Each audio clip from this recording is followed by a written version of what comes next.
We start, as you said, with the Hornets and in the association. Finally, the long-anticipated season debut of one Mark Williams. Yeah, absolutely. And we had a matchup between the young star Brandon Miller and the man that he calls his favorite player, Paul George. And speaking of Williams, there he is. After nearly an entire calendar year, a 2022 first-round pick finally returned to action late in the first quarter.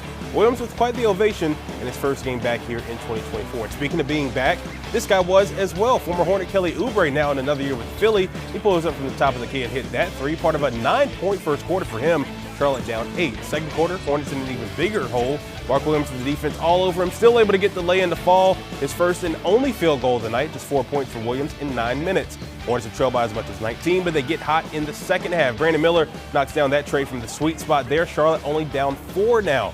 But back comes George. Very next possession, he steps up and laces one with KJ Simpson guarding him. Philly back in front by 7 now, with just over 6 minutes to play. Under 2 to go, Sixers hanging to a 2-point lead. Simpson the feed to Miller, the catch and shoot three, money. After trailing by nearly 20, the Hornets are in front with a minute and a half to go. Miller with the game-high 34. However, it was a lead that was short-lived, tied at 102 with 36 to go. Tyrese Maxey gets that one to go off glass. Philly back in front, and they ultimately would hold on. The Sixers close things out with free throws and escape with a 110-104 win over the Hornets as Charlotte finishes 0-4 in NBA Cup games.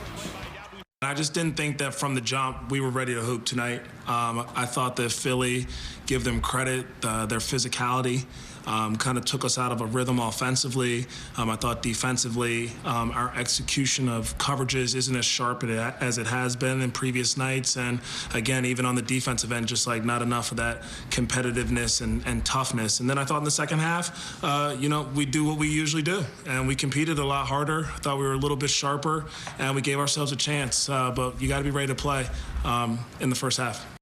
Well, see, these are some of the key numbers from tonight's game. Brandon Miller, of course, led the way. Game best 34 points while hitting 7 threes along the way. Nick Richards, a good night. Big bulk of the minutes at center and posted a double-double. 22 points, 14 boards. The rookie Tijan Salon playing well also had a double-double in the first of his young career. And then you've got some important team numbers as well from Charlotte. They dominated Philly on the glass.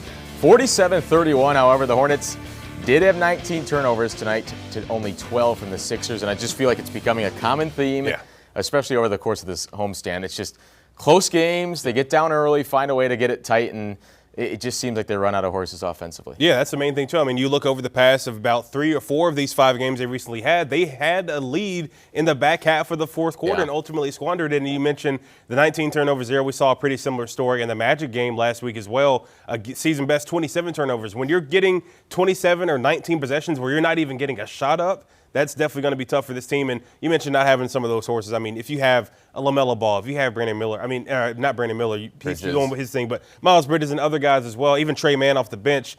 If only we could see what a healthy team, a fully healthy Hornets team could look like. It really could be something special if we could ever see that. It was encouraging to see what Nick Richards can do. It's like, well, they actually have an option in the post that they can dump it down to, and he can make some plays for himself. He's not the most gifted big guy, but he at least gives you a scoring threat there where you don't have to sag off him defensively. Mark Williams. Or play Taj Gibson the bulk of the minutes, too. Exactly. Yeah. I thought Mark Williams looked about as you'd think he would for not really playing a whole lot in over a year, and he kind of struggled, but it's going to be something Charles Lee talked about. The more reps both of those guys get in the front court, the better off they'll be. Absolutely. I mean, it's going to come with time, obviously, dealing with back and foot injuries. This is good to see him back on the court and moving around regardless of how he's looked so far.